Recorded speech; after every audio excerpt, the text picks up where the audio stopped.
Extrait des Épureurs de Meg, chapitre 5. Le rythme soutenu des entraînements mettait les organismes à rude épreuve, si bien qu'un candidat fut évacué le lundi matin après s'être blessé sur un parcours sportif. Le lendemain, Clarissa ne put s'empêcher de remarquer le départ de Nell, qui s'éclipsait une fois de plus du cours de neurosciences et le suivit dans les couloirs. « Qu'est-ce qui ne va pas ? Pourquoi es-tu sortie ? Ne t'embête pas pour moi. »« Nell, tu ne peux pas manquer 15 minutes chaque jour, tu ne trouveras jamais le temps pour les rattraper. C'est juste qu'au bout d'un moment, je me pose trop de questions et je décroche. Alors viens. » Nell la suivit à contre-cœur, dans une salle d'études où, à peine assise, Clarissa sortit sa polytexte agrandie au maximum. « Allez, assieds-toi. Tu n'es pas plus mal ici qu'en cours, non ?» Il se laissa convaincre par son air effronté, alors qu'elle l'imitait. « Maintenant, dis-moi, quelle question te posais-tu ce matin ? Tu sais que tu n'es pas obligé de faire ça. »« Bien sûr, soupira-t-elle. Et toi, sais-tu que je resterai jusqu'à ce que tu m'expliques ton problème ? » Bon, si je n'ai pas le choix. Devant l'expression résolue de sa camarade, Nell se lança. Il nous a parlé de la myélinisation hier et de la plasticité aujourd'hui, mais ces deux principes me semblent incompatibles. C'est une bonne remarque. Qu'est-ce qui te gêne précisément ? Je pense avoir compris une partie. Certains circuits neuronaux vont être protégés pour faire passer l'information plus rapidement. Mais ce processus de myélinisation se construit jusqu'à l'âge de 6 ans. Alors comment le cerveau reste-t-il plastique ? Tu as bien retenu ces concepts. En fait, cela ne s'oppose pas à la plasticité cérébrale. Tu dois plutôt les envisager comme des fonctionnements complémentaires. Tout au long de ta vie, tu peux assimiler des connaissances provoquant la création de nouvelles connexions neuronales. La différence entre le fait d'avoir moins de 6 ans et l'âge adulte, c'est l'efficience de l'apprentissage. Tu vois, tu nous as raconté que tu dansais depuis ton enfance, et donc tu as certainement des fibres nerveuses entourées de myéline pour rythmer tes mouvements, alors que moi, j'aurais besoin d'un entraînement intensif pour y arriver. Et encore, je n'atteindrai jamais ton aisance. Mais tu pourrais, non ? A priori, oui. Et comme ces nouvelles connexions nerveuses seront moins protégées que les tiennes, je perdrai plus rapidement que toi ces automatismes, si je ne les entretiens pas régulièrement. D'accord, ça m'apparaît plus clair. On peut dire que tu as bien choisi ton exemple. Alors qu'ils montaient rejoindre leurs camarades à l'étage de transfert, Nell proposa. Est-ce qu'on pourrait faire un marché ? Peut-être. À quoi penses-tu ? J'aimerais bien que tu puisses m'expliquer certains éléments en neurosciences. En échange, je t'apprendrai à danser. Aucun problème pour répondre à tes questions. Mais je le ferai sans contrepartie. Je suis trop raide et je manque vraiment de coordination. Tu as dit toi-même qu'avec de l'entraînement tu pourrais y arriver. À part si je n'ai toujours rien compris, ajouta-t-il sur un ton insolent, qui fit rire sa camarade. Plus sérieusement, cela pourrait t'aider pour l'épreuve sportive. Malgré ses efforts, Clarissa restait cantonnée au parcours facile, sans parvenir à les terminer dans le temps imparti.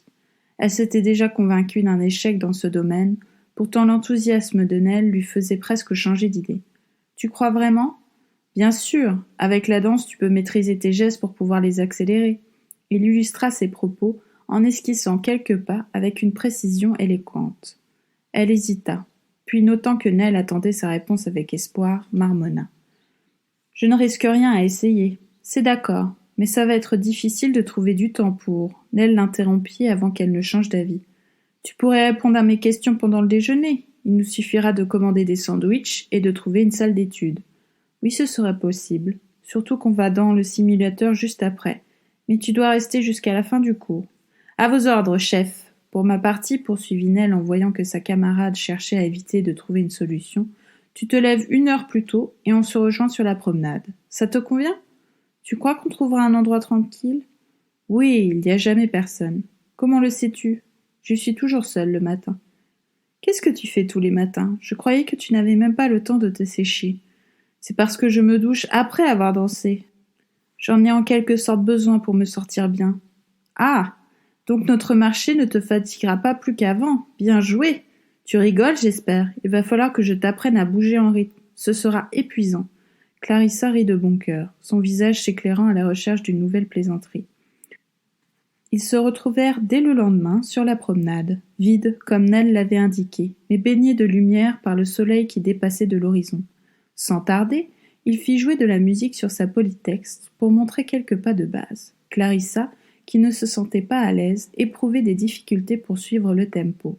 Aussi, Nell changea de morceau pour un rythme plus lent, puis lui tournant le dos, promettant de ne pas la regarder. Clarissa jetait de temps à autre un coup d'œil à son camarade, désespérée de se sentir si gauche, alors que les mouvements semblaient tellement simples quand il les pratiquait.